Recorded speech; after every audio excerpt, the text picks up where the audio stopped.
Oke, hai, ketemu lagi dengan saya Ade Kurniawan. Tentu saja bernama channel kesayangan kita, Blast Channel. Saya ditemani Mas Oyin dan Mr. Norma. Oke, seperti biasa kita akan jawab Q&A dulu 3 ya. Ya, teman-teman juga mohon maaf sekali lagi, kadang saya nggak bisa menjawab pertanyaan-pertanyaan yang melalui DM, WA dan lain-lain. Dan yang sudah seperti saya pernah jelaskan, sebetulnya kalau teman-teman mau lebih inisiatif, itu tinggal ketik di YouTube dimanapun itu pasti keluar. Nah, contohnya teman-teman mau belajar mengenai karantina, tinggal ketik aja karantina Blast. Kita udah buatin video beberapa banyak itu yang mengenai kita bahas karantina dari A sampai Z. Kemudian kita mau bahas mengenai kualitas ikan koi, mau jenis kohaku, jenis satu warna dan lain-lain, tinggal ketik aja. Kita betul. Nah, pembuatan kolam, kualitas kolam seperti apa, air yang bersih seperti apa, ikan yang sehat seperti apa, itu tinggal ketik aja teman-teman. Dan itu kita udah buatin video cukup banyak sekali. Kalau nggak salah, video kita ini sekarang udah berapa ya? Sekalian saya cek sebentar ya Norma ya, sebelum kita Q&A ya. Ini saat ini kita masuk di 255 video loh.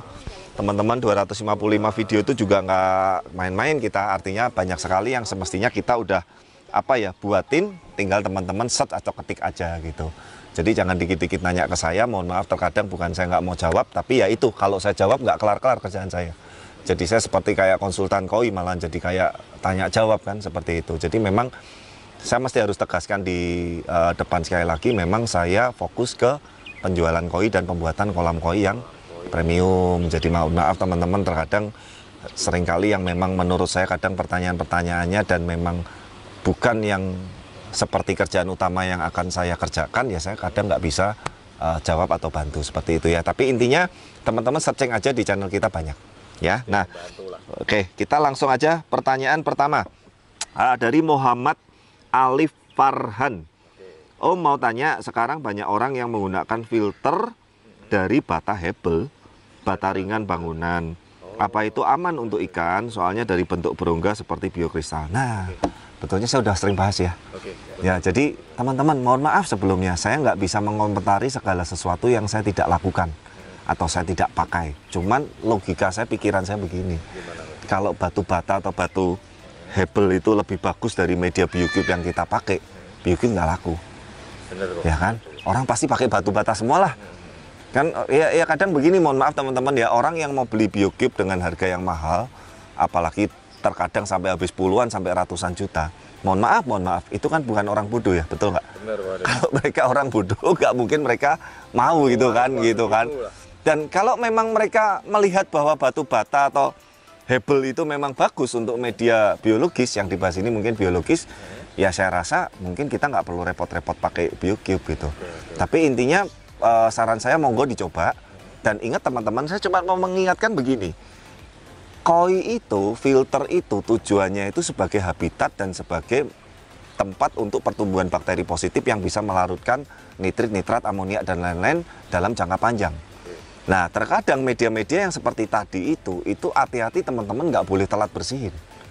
Karena kalau sampai telat bersihin, itu terjadi bom amonia atau terjadi racun yang skala besar balik ke kolam, akibatnya tiba-tiba kolamnya, satu kolam bisa mati, bisa sakit dan lain sebagainya macam.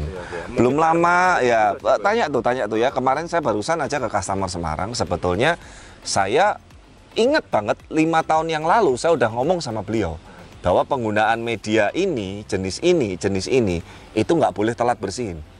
Dan beneran, akhirnya satu saat beliau keluar kota, dinas sampai 1 bulan lebih, bener-bener nggak dibersihin.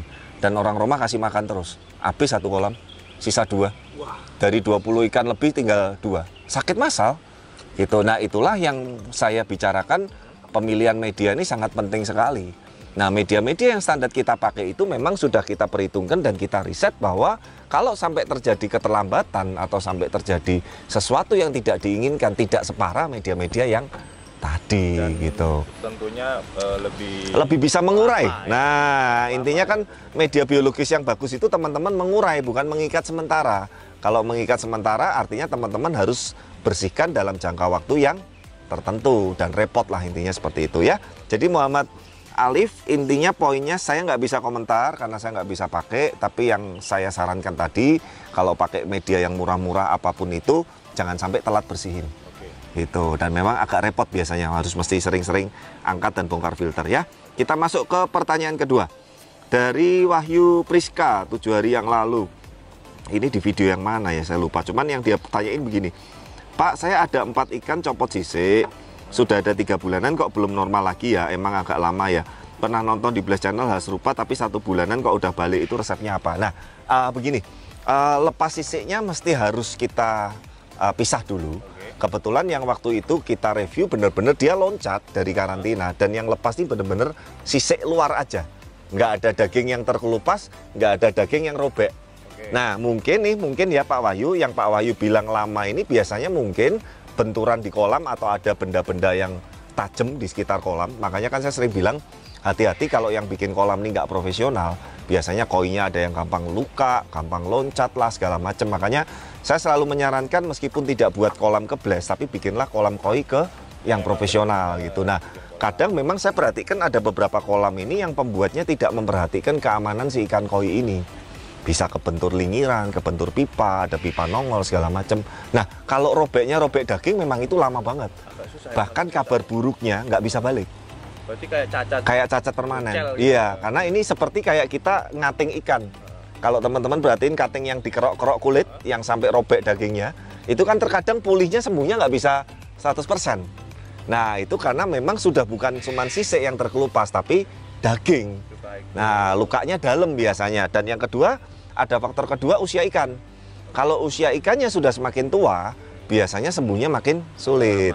Kalau ikan muda, apalagi ikan tosa yang di bawah 1 tahun, itu recovery-nya memang lebih cepat. Yang waktu itu kita review juga baru umur 1 tahun masuk ke 2 tahun. Dan sekarang udah mulus-mulus kan, kamu lihat kan? Bahkan tadinya kepalanya ini kan sempat memar-memar, tapi ingat ya, bukan kulit atau bukan daging terkelupas ya, hanya memar. Dan ada beberapa sisik yang lepas. Sekarang udah mulus, ya seperti itu ya. Semoga menjawab ya Wahyu Priska. Terima kasih pertanyaannya. Nah yang ketiga terakhir, dari Cah Lanang. Oh ini mesti anak cowok nih. Namanya Cah Lanang. Tanya Om, andai pola sudah sama-sama bagus, tapi kalau untuk kontes koi lebih penting mana? Warna kurang strong tapi tidak ada sasinya, atau warna strong tapi masih ada sasinya? Nah ini sekali lagi kadang yang bertanya-tanya seperti ini, saran saya mendingan Anda terjun.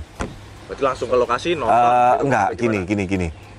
Sio itu sekali lagi saya selalu bilang bahwa memang yang namanya sio itu sebagai ajang untuk kita, kalau buat saya ya, have fun.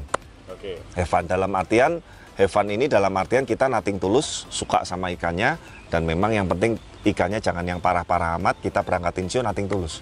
Seperti itu. Tapi kalau yang ditanyain Cah Lanang ini, sebetulnya ini sudah kriteria poin yang akan dibahas juri. Dan saya selalu bahas begini, kita nggak bisa lihat 1-2 poin ini. Dan aku juri pasti banyak ya? Banyak pertimbangannya, makanya yang kita review itu overall. Tapi yang Cah Lanang tanyain ini hanya mengenai warna dan mengenai sasi.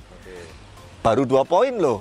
Artinya kalau saya jawab begini, Pak, warnanya yang lebih strong, yang lebih menang, itu nggak tepat juga. Oh, sasinya yang lebih rapi, yang lebih menang juga, nggak tepat juga. Iya dong, banyak dong. Kita kan lihat case aja. Kalau kita mau jawab satu video bahas ini nggak kelar gitu loh. Meskipun saya bukan juri, tapi saya paham bener beberapa penilaian juri. Nah contohnya ya, saya kasih tahu aja. Yang pertama yang menjadi penilaian juri, paling penting dan paling berpengaruh sekali adalah skin quality. Skin dulu. Ya, skin quality itu bukan cuma warna merahnya loh.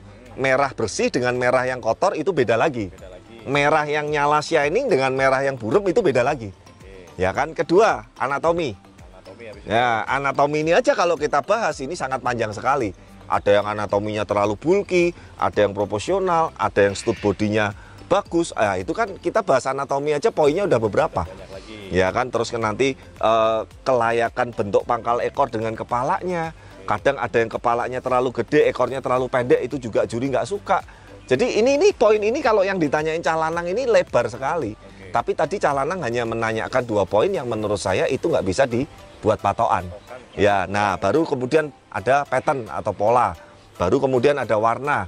Kemudian nanti ada juga cara berenang ikannya kalau ikan gede-gede. Nah itu juga dipengaruhi semua. Contoh ikanmu bagus, perfect semua, berenangnya aneh. Kayak ikan kejet-kejet misalkan, atau berenangnya nggak lurus, agak bengkok, nggak center. Itu bisa menjadi nilai pengurang. Jadi makanya teman-teman saran saya kalau memang mau mendalamin sio, mendingan ikut. Dan ikut itu nothing tulus. menang sudah, kalah ya sudah. Minimal kalau sudah ikut show ngerti bahwa oh begini ya yang dinilai. Betul. Kalau saya orangnya itu lebih suka learning by doing. Jadi saya nggak kesukaan banyak teori, tapi saya selalu kalau mau belajar sesuatu ya saya terjun. Seperti itu baru namanya kita memang serius. Jadi Calanang intinya saya tidak bisa menjawab mana yang lebih penting, karena tadi yang Anda tanyakan ini hanya poin kecil dari sebuah penilaian KOI di sebuah show. Padahal yang dinilai bukan cuma 2 poin ini, bukan cuma masalah warna dan masalah sasi kiwa itu masuk ke pattern, masuk ke pola ya. Semoga bisa menjawab. Oke, nah setelah ini kita akan mereview apa, mau ikan koi atau kolam atau edukasi apa, saksikan terus video dari kami dan kita langsung aja ya.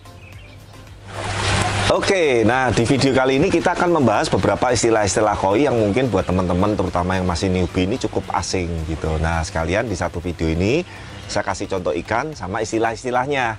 Nah jadi biar teman-teman belajarnya sambil ngelihat langsung, enak ada contohnya gitu loh, daripada saya pakai teori cuman nggak ada contohnya kan lebih enak begini. Nah istilah yang pertama adalah yang saya akan bahas di istilah koi, yaitu maruten.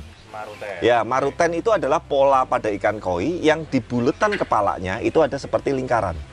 Nah, kita langsung shoot aja ikannya ini. Nah, karena ini basicnya jenisnya soa, ya. Nah, soa ini dia punya buletan di kepala. Namanya soa maruten. Soa maruten. Ya, bisa juga kohaku maruten. Bisa juga sanke maruten. Itu intinya adalah ikan-ikan dengan basic variety aslinya, tapi dia memiliki buletan di kepala. Itu namanya maruten. Gitu. Beda dengan tanco. Nah, beda. Kalau tanco memang itu variety. Contohnya tanco sanke. Itu yang kepalanya bulat merah, badannya titik-titik hitam. Tanco soa, badan titik-titik hitam, kepala merah tapi hitamnya agak banyak. Oh, jadi ini kan jenis soa. Iya. Ada bulat, kita tanco soa. Wah, bukan, beda kan. Tanco soa dengan soa maruten itu sangat berbeda sekali. Nah, maruten itu intinya pola bulat di kepala pada ikan koi. Titik seperti itu. Nah, itu namanya maruten ya, seperti itu. Nah, kemudian kita bahas mengenai istilah kedua, tategoi. Tategoi. Apakah itu tategoi? Tategoi itu adalah warna pada ikan koi yang dia belum muncul 100% atau belum finish 100%. Kamu dari sana aja biar nggak bayang, Norma. Nah, contohnya nih, soa ini saya kasih contoh nih. Di bagian depan dekat marutennya ini ada warna benih merah yang masih tategoi. Betul kan? Terus warna hitam-hitamnya di pipi insang dan di bagian-bagian yang di tengah sama di belakang masih ada yang hitamnya ini samar-samar. Nah, itu belum finish, namanya tategoi.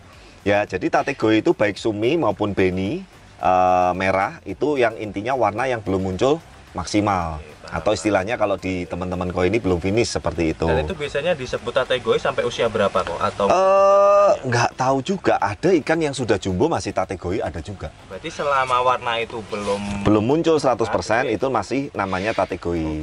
Seperti itu. Nah, kemudian istilah beni. Beni itu adalah warna merah pada ikan koi. Istilah sumi. Sumi itu adalah warna hitam pada ikan koi. Istilah siroji. Siroji itu adalah basic warna putih pada ikan koi.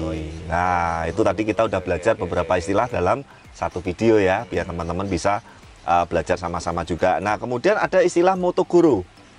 Nah, motogoro itu adalah hitam-hitam sedikit di sarut dayung yang biasanya ini pada jenis-jenis ikan koi tertentu. Contohnya paling sering pada soa. Ya, memang ikan soa ini kalau begitu ada motogoronya, meskipun ini yang kanan belum terlalu banyak, yang kiri kan sudah lebih tebal tuh motogoronya. Nanti foto videonya kita tampilin yang lebih jelasnya. Nah, ini memang memperindah atau mempercantik ikan soa itu sendiri. Ya, nah saya pun memang kalau cari soa itu suka yang ada motogoronya. Lebih apa ya istilahnya, lebih cakep gitu loh, lebih cantik lah seperti itu. Nah, kalau warnanya merah apa Pak pada sirip dayung? Namanya moto aka. Nah, moto aka ya. Motogoro buat warna hitam seperti itu ya. Jadi kita tadi langsung belajar beberapa istilah dalam satu video. Nah, sekali lagi ini saya perjelas, jenis ini adalah soa maruten, farm lokal, ukuran kurang lebih 30 BU. Ya, dan ini masih available. Sorry, ini sudah punya Pak Panji, lupa ya. Punya customermu nih. Ya, customernya Mas Rian juga ini udah punya Pak Panji dan beliau masih mau lanjut keeping di kita, seperti itu. Nah, semoga melalui satu video ini kita bisa langsung belajar ya. Jadi nanti waktu saya jelasin nama-namanya itu Norma kasih tulisan juga, biar teman-teman bisa baca, plus nanti teman-teman bisa memahami berikutnya kalau ada istilah-istilah seperti itu sudah nggak bingung. Paham Ya, nanti next video kita akan bahas beberapa istilah-istilah atau dikoi yang mungkin teman-teman yang masih belum terlalu paham supaya bisa paham juga. Seperti itu. Nah, demikian video kali ini. Semoga bermanfaat. Dan sampai jumpa di video-video berikutnya. Jangan lupa dukung terus channel kami, like, comment, subscribe. Bye-bye.